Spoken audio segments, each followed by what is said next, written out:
When he hits, okay, very good. Well, it looks like we are live here, and I want to welcome all of our listeners and viewers that are watching live, and also those of you that will be looking at this post live, if you like, in the future. And these will be this is going to be a series of webinars that we're going to make available for many weeks and months to come. I am Gareth Morcom. I'm one of the senior product specialists with Off the Class. And Off the Class, for anybody who is new to Off the Class, we are a platform designed for ESL program delivery. And we work with scores and scores of school districts across America. We also support private language institutes, not only in America, but around the world, and some of the largest online language schools. And it's my pleasure today to introduce two districts that we work with. I'll start with our district in Springfield, Ohio. I want to give you a big welcome, Dr. Pamela Shay, if you'd like to say hello. Hello, everyone. And our other district, which is slightly our first charter school district, we have with us as well. And I'd just like to introduce Harmony Public Schools and Semra Oz Ekmen, if I'm pronouncing that right. If you'd like to say hello. Hello. Yes, you pronounced it well. Thank you. I did very well, very, very good. It's nice to have you both, and two completely different locations. For those that are watching, Harmony Public Schools is located in Texas, headquartered in Houston, where Semra, you're joining us from today. But you are really far-reaching, and so interesting for many of our listeners that are in Texas or in the outskirts. You really cover practically the entire state, which is really Yes. saying something. Yeah, with Texas. Yes. And Springfield is a lovely location. We were having a chat off air about that. Springfield is located between Danville and Springfield. Dayton, sorry, Dayton and Columbus, Ohio. And as you described it, I think very well, Pamela, sort of a small metropolitan area surrounded by rural area. Is that right? Yes, very much so. Very good. And I had to look. It's these are two lovely spots. Well, I mean, Texas is a big state, but I guess I'd like to start out, if I could, Dr. Shay, just to ask you, could you tell us a little bit about your area from your perspective, and a little bit about the district, just in a couple of minutes, as to why you think it's such a great place to be. We talked about it ourselves, but I know our listeners would be keen to hear more about the Springfield City School District. Thanks, Gareth. Springfield City School District is located real close to the center of the state of Ohio. We are a small metropolitan urban area. We have about 7,500 students across our district in the city of Springfield. We have 10 elementary schools, 3 middle schools, and 2 high schools. One is our regular high school, and then we have a project-based instruction high school as well. And the Springfield area is in between lots of different larger metropolitan areas: Cincinnati, Dayton, Columbus. In a 2-hour drive, you can get to any large metropolitan area that you want to in the state. We're surrounded by a rural area, so it's that small town feel, but all the benefits of a large metropolitan area. We have the arts, we have recreation, we have a beautiful park system and items like that. And it's the one thing. I grew up here, I left and I came back, and it again was that small town feel, but with all the benefits of an urban area and access to so many different things. Yeah, I was having a look myself, and it's around 60,000 residents. I guess, is that Yes. right? Yes. And you've got a pretty big staff. I see here over 500 certified staff members and a similar number of support personnel. Yes. And 17 buildings spread around the Yes. campuses. Yeah. So we have 17 different buildings spread all around. And it's, we have a lot of teachers and we have a growing population. So while the general population in Springfield has been declining, our student enrollment has been increasing, just because we're becoming a feeder to so many of the larger metropolitan areas. The cost of living is low. here in Springfield. Uh-huh. The service level is high, and so a lot of people are moving into this area because they can get greater access. Homes are available, different things like that, and it's just a nice setting. Very, People do a little bit of everything here. very good. And I meant to share this a little sooner. My tech guy hopefully can share your web page here for Springfield. I'm Mhm. not sure if that's going out to everybody. There it is. Yeah, Um, looks like a real vibrant community, which is great. And I like the fact that you embrace a real diversity, and it mentions on your website, and really building that well-rounded student, which is so important these days, to prepare them for whatever they may go on to in life. And I also think what you said is important to point out for anybody who's listening who might be thinking, well, I'm not too far from Springfield. I could potentially relocate if I were to be successful in applying for a position. I think what's really great for that in that reason, if you were to relocate, if you had a spouse that maybe wasn't a teacher, there's lots of opportunities, I'm imagining, with yes. those close metropolitan areas.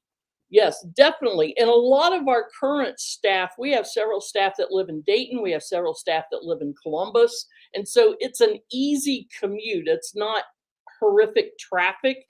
It's like I said, we're surrounded by rural areas, so to get from one place to the other is relatively easy.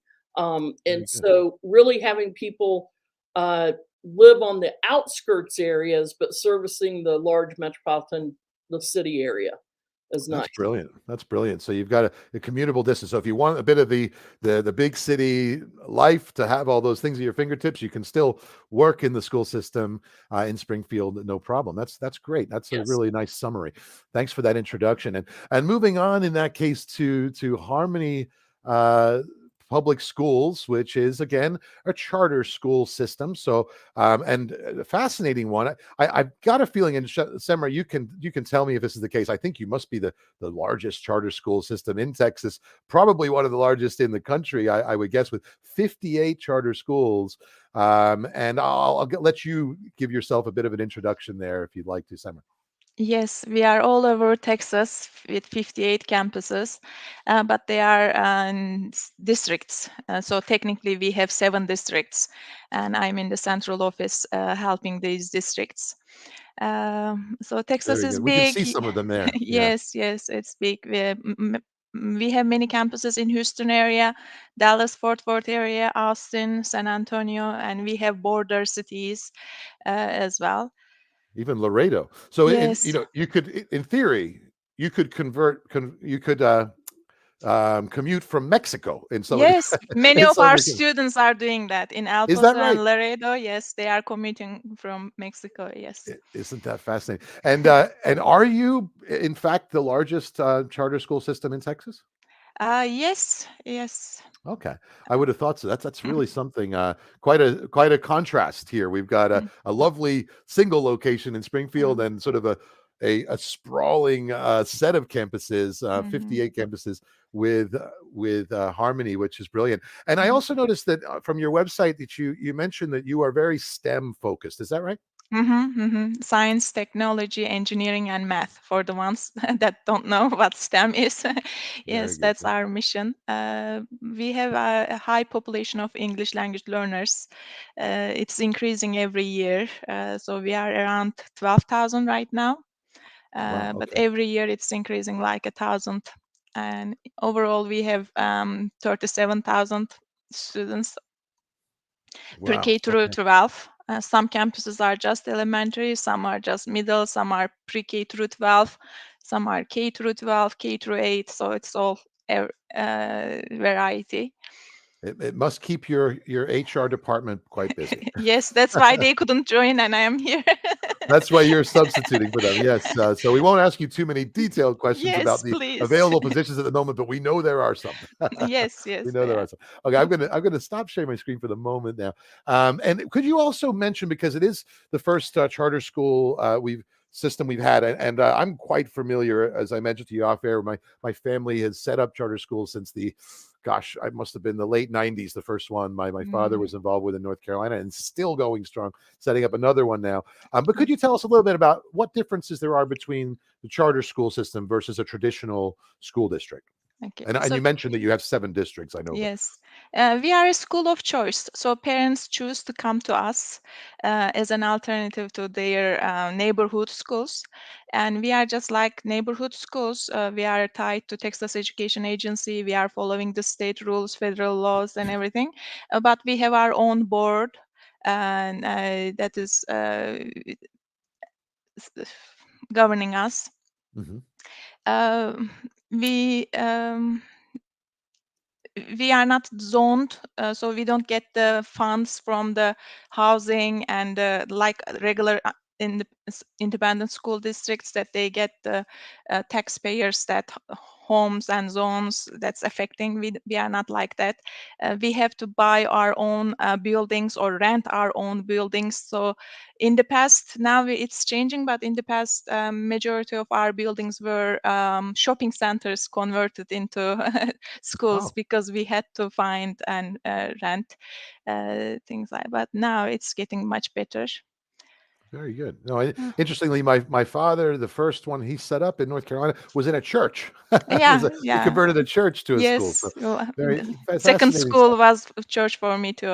It was converted from a church. Oh, is that right? They seem to make, I guess, less people going to church, but more people needing to go to school. Yes, Not sure if that's a good thing or not, but it is the way it is. So, both of so them that's are great. educational facilities, let's say. Yes, yeah, absolutely. Well, very good. That's very true, isn't it? So if I could go back to you, Dr. Shay, just a few questions here that I'd love for you to hear you expound on. The first one I think that our listeners would love to hear is in your view, what makes a great ESL teacher for Springfield City Schools? Mhm. I think one of the biggest things is the passion of being an advocate for the student. Um, because the ESL teacher serves as that bridge person between their home language and the new language of English, the different cultures and the new culture, the school settings, all of those interactions. So it's someone that really has a passion for supporting and advocating for students so that the EL students are getting the same services, the same access. To get them engaged in activities in the classroom as well as outside of the classroom, to me, that's the number one thing. Gotcha.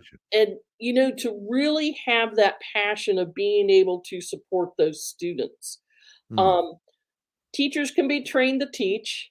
We can work on certifications for ESL, but it's really having someone that, one of the phrases that we hear a lot in the school systems of being TESOL sensitive, of teaching students of other language to have a certain level of sensitivity. And to me, I just call that compassion, Yeah. really wanting to help those students. We can train in a lot of different areas, but to find those people who are comfortable in working with students from all different backgrounds to help strengthen the diversity in the classrooms, I think that's one of the key things. Gotcha. And that's a core value at Off the Class as well, is compassion. And I was thinking that word before you said it. I was like, she's describing a compassionate person here. Yeah. And it really is, of course, teaching is a calling. It has to be. Mhm. It can't be something you're doing to punch a clock. Right. And I think that's even more true. Would you agree, Semra, when you're dealing with TESOL and ESL students?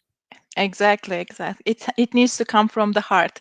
You don't necessarily have to know another language.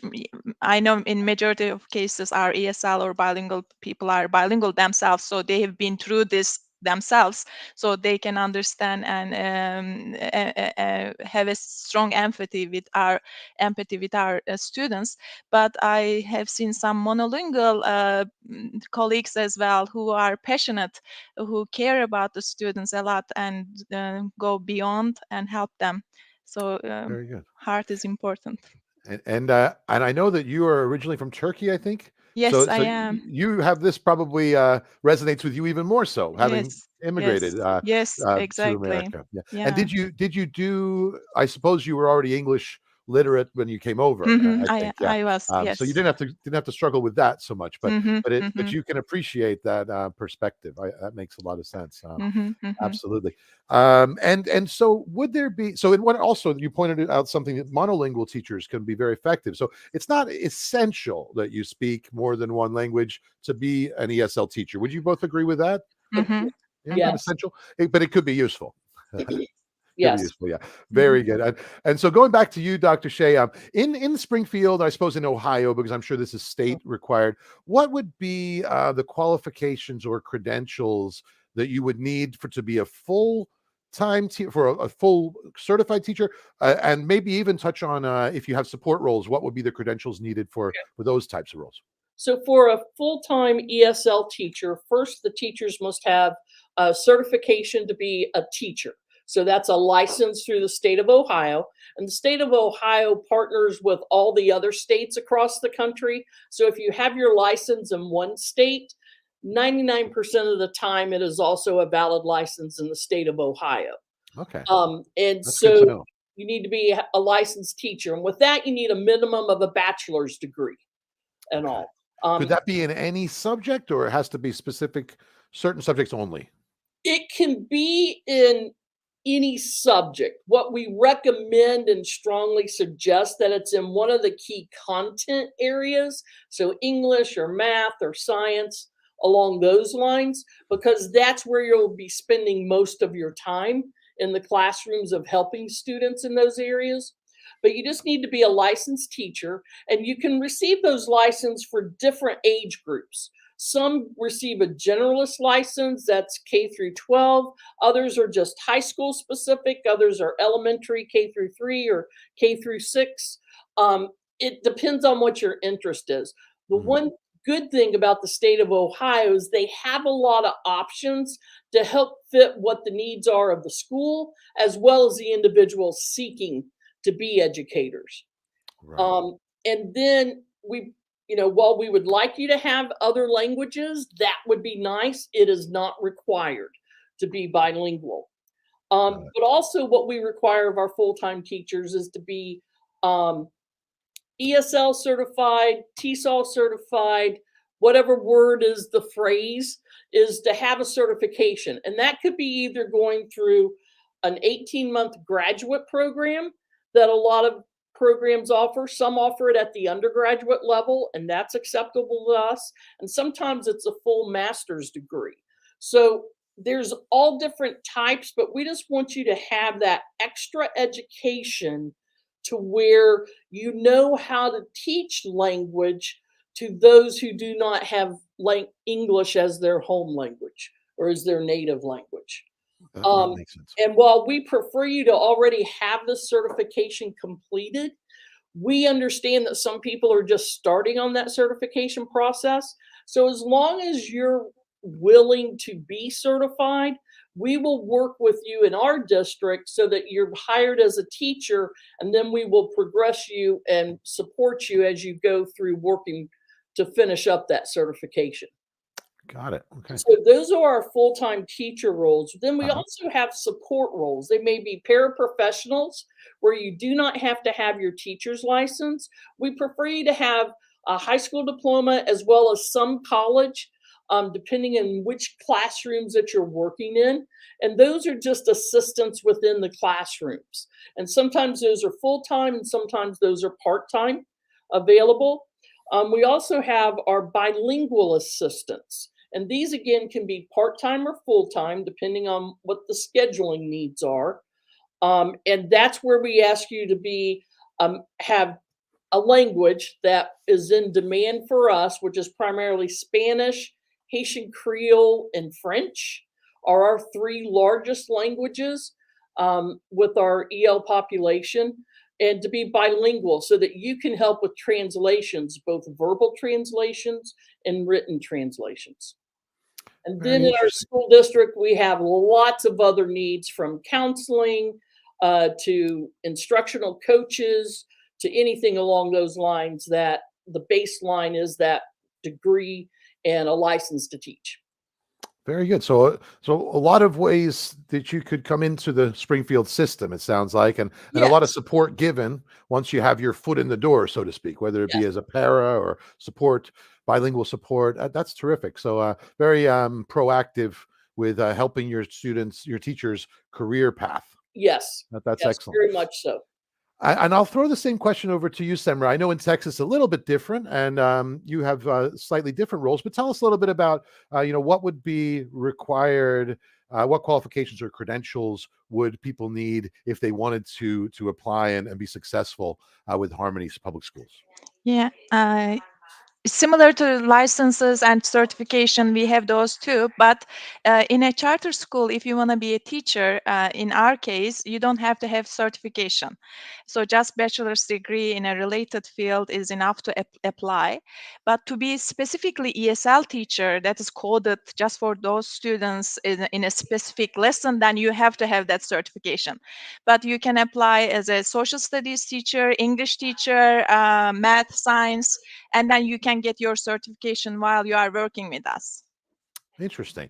So, and in that case, somebody could come in, as we talked about off air there, with a bachelor's degree in history, what have you, come and work with you in perhaps not an ESL role initially, but they could laterally move over to that. And that Mhm. state certification, is that a long process to get that state ESL certification, or? It depends on what you are bringing. If you already have some pedagogy courses that from your bachelor's degree, that can count. If you have to do some alternative language programs, then it takes a year, 2 years to finish. But it depends on what you are bringing out of state or out of country. So And those it certifications, changes. could that certification be done in a remote program now, or does it have to be in sort of in a classroom, face to I face? I think it can be done remotely after what we have gone through last 2 years. Sure, everything There can will be be done remotely, right? options to do that. Yeah. What can't we Yes. do remotely these days? Very good. So that's really enlightening, and I hope that'll be useful to our listeners as well. Um, and what would s- I would was curious, Dr. Shay, perhaps you can like to start with you again. Have you got any anecdotes of any sort of particularly standout candidates that you've been fortunate enough to hire, or perhaps you weren't able to hire, but really sort of made a great impression of you, where you thought, "Wow, this is a great candidate. We've got to try and get this person on our team." I've got two stories. So last year, or this past fall, actually, this academic year, it just seems so long ago, but this fall that we were shorthanded, that we did not have enough ESL teachers to bring on board, and for those who had the certifications. And so we started identifying some people who could serve as substitutes in the district, and the state of Ohio had made some changes on the qualifications for substitutes because of the COVID period the last 2 years. And so we hired one individual that she had her doctorate degree in some literature and other studies, and then she went back and earned her master's degree in TESOL, but she had never taught before in the high school. She had taught at the collegiate level. And so we brought her in as a longtime substitute teacher, to teach in the high school just because we were so short staffed. And she just did a phenomenal job of really looking at the curriculum, making changes in the curriculum that better served the students. Really, the students just took to her and they just expanded their English skills greatly in the Hmm. first semester that Wow. she was teaching at the high school level. And she did such a good job that I decided, you know what? I need to bring you not only in the classroom, but I need you to help all the other ESL teachers Wow. in our whole school district. And so she has moved up into an administrative role this semester. Wow. She's our EL curriculum assessment and student success coordinator. And so now she works and mentors all of our EL teachers, and really champions for the students and the resources that are available to them. And it's just been a phenomenal experience. We were very lucky to receive her, but there are all kinds of room for advancement of Yeah. moving forward. So that Sounds was like she had that passion you were talking about, and the yeah, compassion as well. yes, And also, you guys, it sounds clearly to me that you recognize when you see something like that, and that's a great sign of a healthy organization that's ready to promote talent, that and yes. not sort of hold people back in positions where perhaps they're better for the organization, but their real potential is never reached because you're restricting them. So credit to you on that one. Did you want to touch on the second person as well? Yeah, the second person started out as one of our bilingual assistants. He was a graduate from the local college in linguistics, had his undergraduate degree in linguistics. He loved languages. He had never done any translation before. He had never thought of going into teaching, but we hired him on a part-time basis, and he would go in and work with the students one-on-one in small groups, really bridging that language barrier. He just fell in love with it. And he came and said, I want to be a teacher. I want to be an ESL teacher. What can I do? And so we created a role specifically for him as a teaching assistant so he could start getting experience with teaching. He's working with this other person that we advanced, and so she's been mentoring him as a teacher, and he's working through the state to get the teacher's license. Um, and and we hope by this fall he'll be a full-time ESL teacher. That So he's that close, but really having that interest, that passion. And he wasn't sure what he was going to do career-wise beforehand, uh, and it just lit up for him the very good. opportunities and where his true passion was. That's brilliant. Sounds like a real drive there. He knew what he Yes, wanted. Yeah. yes, And he's exactly. achieving it. And you're with your help. So I'm sure it's a perfect match there. But now, Semra, you're not in hiring or HR. So you may not have a story like that. But do you know of any anecdotes, or is that something that we need to ask your HR team about?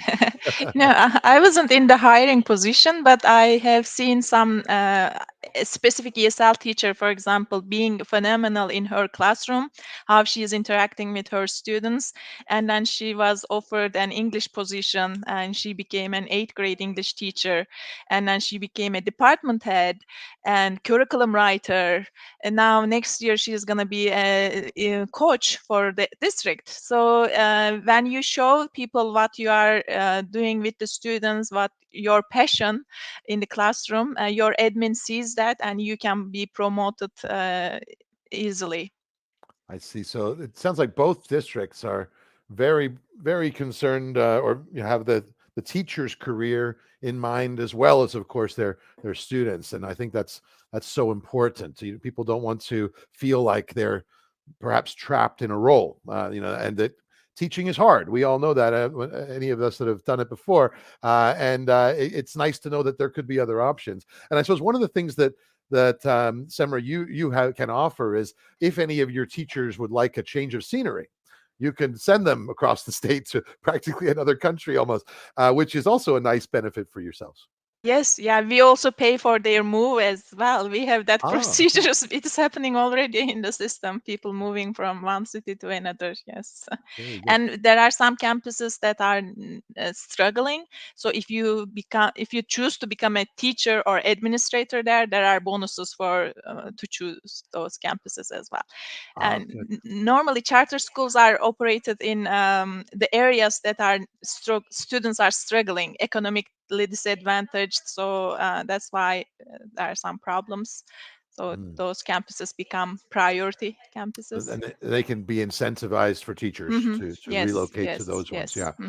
Oh, okay, very good. That's interesting. And Dr. Shay, are you at liberty? Do you get a budget for sort of incentivizing teachers in any way, or is it more that you've got the salary and the position that's defined by the county or the state? No, we've incentivized positions in the past of when we're having a hard time recruiting for a certain type of position or a certain building. Mhm. Um, Even though we're located within one city, with our 17 different buildings, you have 17 different cultures. Because, depending on which side of town you're on, there's a little bit different characteristics. And Sure. so, yeah, there's a few buildings that we will incentivize teachers to be employed at those buildings because they're not as popular as some of the other ones, or the economic condition, or just something that's going on there. But then we also provide a lot of professional development that we have. It's a state requirement, since we're a public institution, mandates that we have so many days of that. But we also support all of our teachers of their personal professional development, and their Brilliant. supervisors will work with them to develop that 5-year plan or so.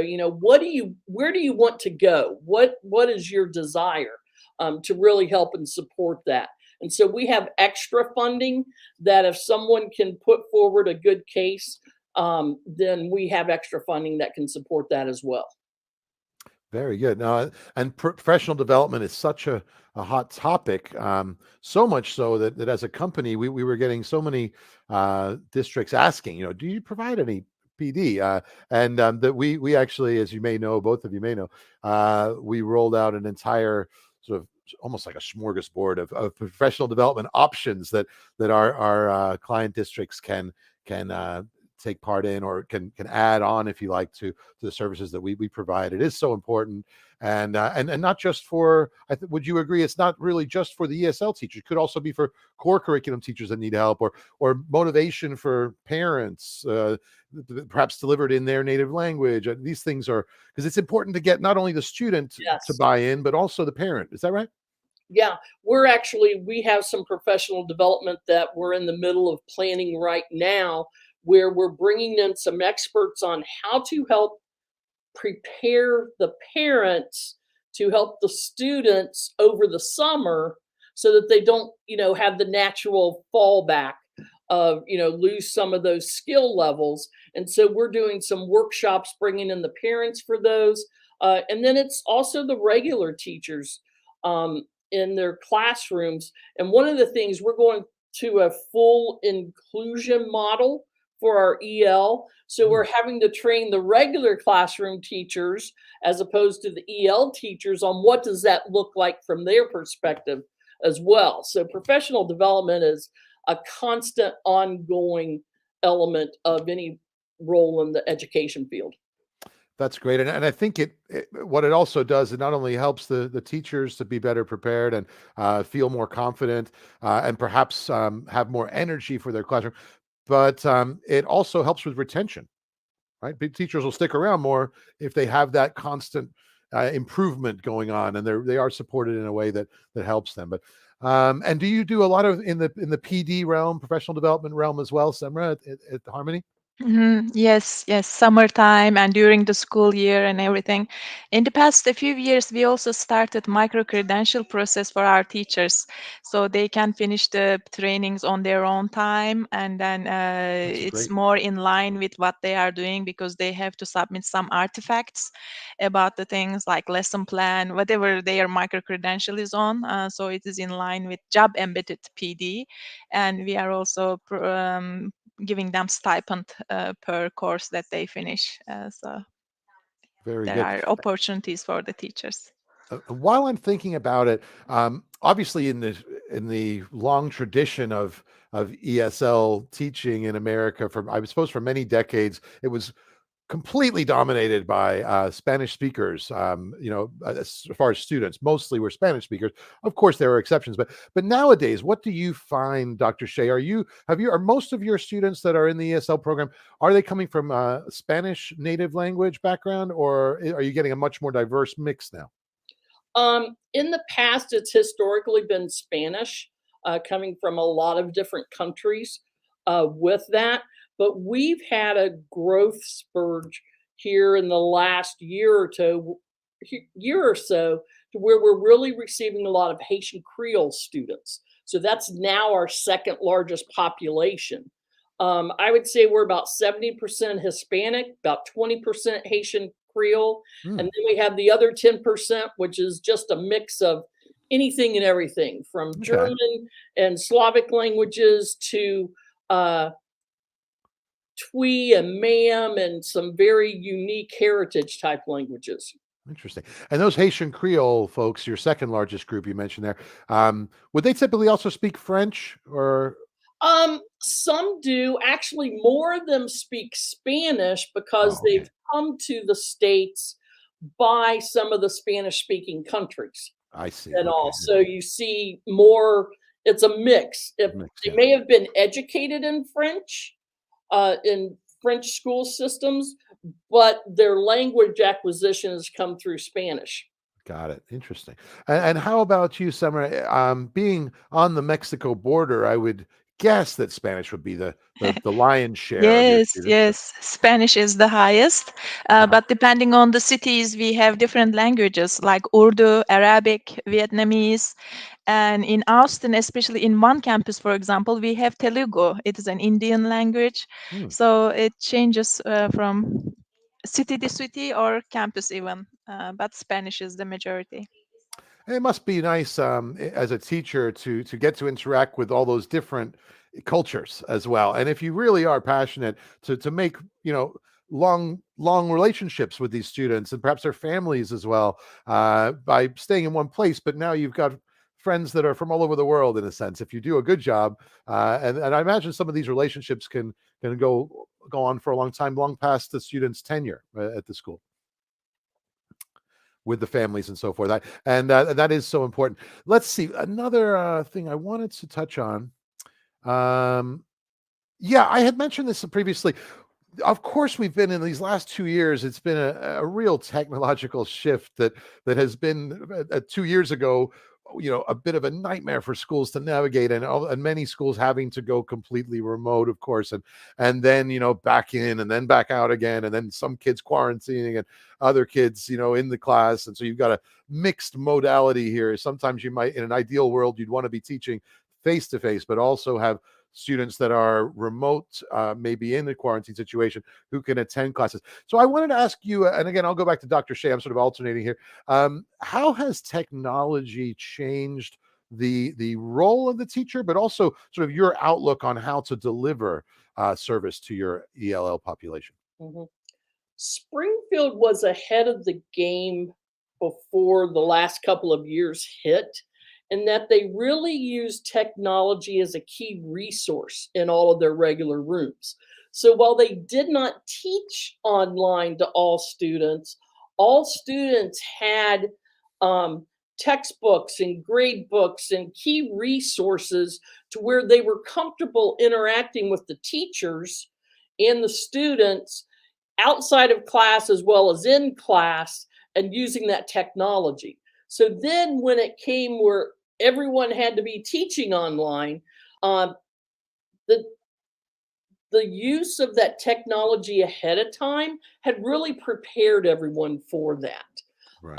And so as we look at technology, if you look at the textbook publishers and those who create material, it's all, technology based moving to the future. A lot of our training is done through use of technology. And so I think teachers have to have a comfort level with technology, no matter where they're going to be teaching, if it's online or it's face to face. But the key part, from my perspective, with using any technology is to remember that it's a tool and a resource, but developing that relationship with the individual students is still the role of that teacher. Whether they're in the classroom and they get to see them on a daily basis and in the personal interactions, or if they're teaching online with that student, to still figure out the ways to do those regular communications, talk back and forth, have visual cues, items like that to build that teacher relationship with the students. I don't think we'll ever be able to replace that part of it, but No. using technology as a good resource and a tool, we can only improve. We can only Yeah. get better. Yeah, nor would we want to. I think that's so important. I was just speaking to my brother yesterday, as a matter of fact, about teachers that one teacher in particular that I'll never forget. And I think that's we all have those teachers, right? All of us that have in our minds that we can think of. Oh, in high school, these are my 2 or 3 teachers that I really took so much from, and those are the classes that you learn the most in as well, because you felt that sincere interest from the teacher in you, and that meant that you gave back to the class just that much more. I think that's a truism for everyone in their educational careers. And how about you, Summer? Do you have an opinion, or how has technology impacted your wide range of 58 campuses? Has it been used to a lesser and greater extent depending on different circumstances? Yes, I agree with what Dr. Shay said. It was hard at first, but then the teachers did an amazing job. They did very well with virtual learning. I can say that it helped us in terms of our meetings because we had to commute between these cities and everything for our meetings and everything. Now everything is virtual. I very much enjoy it, to be honest with you. We don't have to travel all those people, bring them in Houston or other cities. But of course, there is and also parent engagement increased a lot. For the parent events at nights or on Saturdays, we have seen more participation.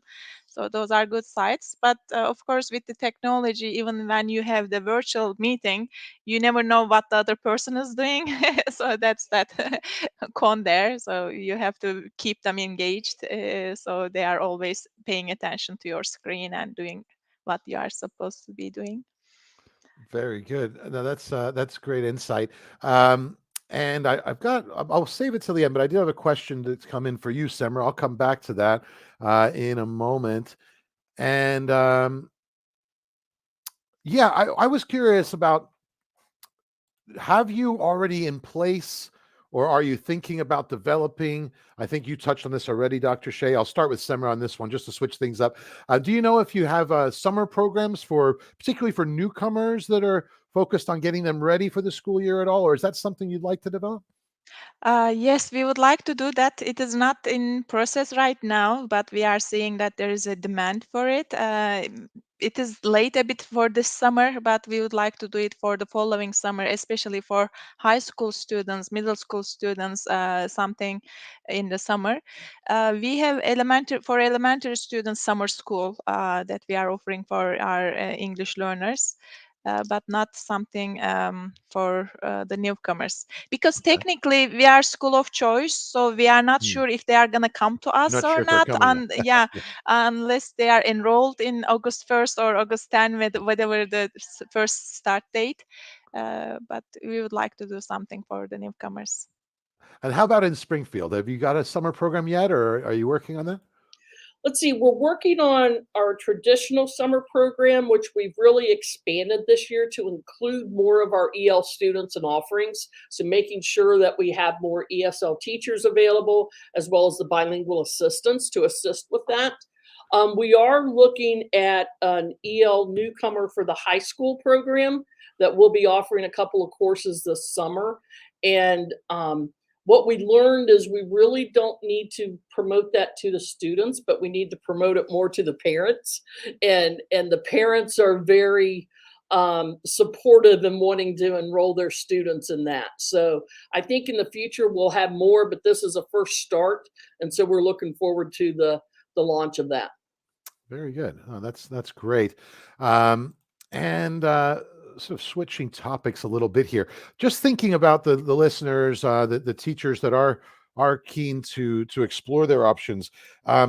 Timing wise, we're doing this here at the beginning of April, and I personally speak with a fair number of districts, and a lot of them. I'm not sure if this should be true for yourselves, but a lot of them are getting their commitment letters back from the teachers about this time of year for the fall. So timing wise, is this about the time that you start to assess what your needs are, who you're after?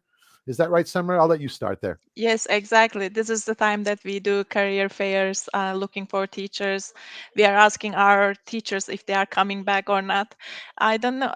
We are even paying for them if they tell us earlier if they are leaving us. I find it a bit strange, but I think it needs to be done. If they leave in July, then we end up in a difficult position, I guess. That's why if they let us let us Let us know know. early, we even pay for them. So we are looking for teachers right now. So you're incentivized to communicate. If you need to go, please tell us with plenty of time. That makes sense. It helps the machine run more efficiently for sure. And how about yourselves, Dr. Shay, in Springfield? Is that a similar timeline right now? You're getting commitments from your teachers that they will be Yeah, back we're in the a fall? little bit ahead on the timeline, so we know what our needs are now for the fall. That we did all of that in early March, and Okay. so we have a list, and we are looking to fill like 8 positions. Okay. Brilliant. EL positions for across our district. And those would those include some of the part-time / support roles that you mentioned as well? No, that's just for our Just teachers? ESL teachers. Okay. And for our part-time support, we're always looking to add more people with that. So we can usually add anywhere from 5 to 10 of those, balancing between part-time and full-time. Great to know. And everybody who's listening, for those of you that are live, that's I think key information. And if anybody does have any questions they want to put in the chat, please do. I've got the one there that I'm gonna hold on to for the moment. But that it tells me that's a great deal. I think I had one other question I wanted to run by you before I give you all a chance to wrap up. Let me just make sure. Okay, no, I think we've covered just about everything there. So we've done a pretty good job. If I've forgotten anything, I'll give you a chance, both of you, to sort of wrap up from your side. But let me go to that question that somebody posed specifically for Semra. There it is. A question to Semra. Do you have a special program to hire teachers from abroad? This could also apply to you, Dr. Shay, depending on the needs of every school in Texas. Every school. Thanks. Okay. Mhm. Yes, we are hiring from abroad as well. Yeah. You can apply in the career section, and there are some visas for them, I guess, H1 visa. So you can apply for that. And usually it's for the STEM areas, science, math, engineering, technology. So for those teachers, its approval is much quicker, I guess. So yes. Okay, interesting. So you do encourage applications from folks that are abroad, and that process can be started, remotely, I suppose, and to Yes, see if it it's, but I was don't know progressing. when. Yeah, it starts remotely, but I don't know when. Yeah, and it's the same. The questioners just commented because there are a lot of bilingual teachers that are not located in America, of course. And I'm not sure if in Ohio, being sort of in the middle of the heartland of America, is recruiting from overseas something that you entertain or always open to any ideas? We're Okay. always open to that, just because we haven't had a lot of experience with working with the visa side of things for the school district, but we're always willing to work through those hurdles and to assist along the way. I see. Okay. That makes sense. And so that's great. That's great information for the folks that are listening here. And I suppose at this point, what I'd like to do is hand it back over to you all to sort of cap things off from your perspective. Semra, why don't we start with you? What would you like for everybody to take away from this? Anything that we haven't touched on that you'd like to put out there regarding Harmony Public Schools? Oh, Uh, I should add, just because I'm not sure we made it very clear. I believe both of you are dealing with K through 12, right? Not limited. Okay, so just so mhm, everybody's aware of that, but mhm. take it away, Summer. Okay. There's a teacher shortage already in terms of ESL and bilingual, but this shortage has increased after the COVID era, unfortunately. So not just Harmony, all of the ISDs are charter schools looking for teachers. So if you have passion for teaching, if you are thinking about it, now it's the time. You can start even as a substitute teacher, as a paraprofessional. So do your part, and you are more than welcome to apply, and we'll see about it. And good luck. Yeah, And Texas is a good place to be. It's big. You drive 9 hours and you are still in Texas. yeah, that's true. I've been there.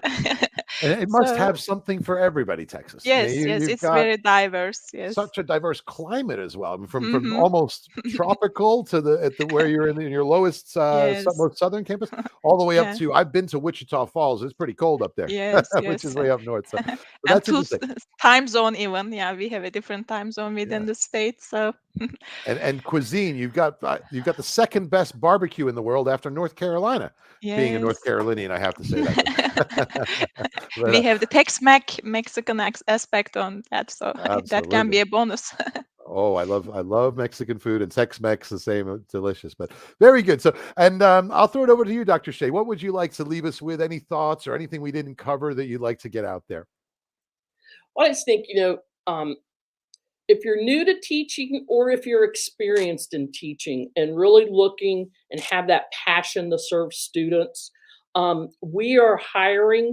Like I said, we're going to have 8 positions open for English as a second language just because we're growing. And we have a great team that's here to support everyone. But coming to Springfield, you get a little bit of everything. You can get the urban setting, but you can also have the country setting along the fringes, a very diverse community and backgrounds, a lot of colleges in the area to support the academic growth and development, as well as lots of recreation and fine arts and lots of industries in our area. Um, Ohio is growing employment wise, and so we're trying to find teachers to help all of our students be able to move forward. So give us a consideration, check us out, and best of luck to you. If you're not quite sure what you want to do yet, working in the EL environment is very rewarding, and so pursue that. It will serve you proudly. I think that's so true, and perhaps even more so than the core curriculum classes. You can really change lives. You can really change lives and change futures for people, which I've seen it myself, and it's a fantastically rewarding role. And just to expand on that, I mean, there'll probably be some people listening to this who are saying, "Yeah, I've been working as a computer analyst for 20 years, although I've got a history degree, but I love teaching." And so it doesn't matter what age, as long as you have that passion, doesn't matter what career you're coming from. Would you encourage everybody who feels that calling to make a start at it? Yes, very Yeah. much so. Um, I always say I'm a second or third or fourth career person because my interest and my career goals change throughout time. But you go to where that passion is, and you can use all of those experiences that you've had in another career and now bring it to be able to give something back is just a great opportunity. And schools, not only Springfield, and I'm sure Semra's school, charter school system, but all school systems will work with you because you have something very valuable to contribute to the students' careers. Yeah, I think that's something to be said for that. I mean, it's amazing to have teachers that have been dedicated since they left school and gone straight into teaching. But you do get those wide range of experiences from folks that are changing careers that I think can bring a different perspective to students' lives. And I had a few teachers like that along the way, and they were always very, very interesting. I even had a university professor that was in the CIA.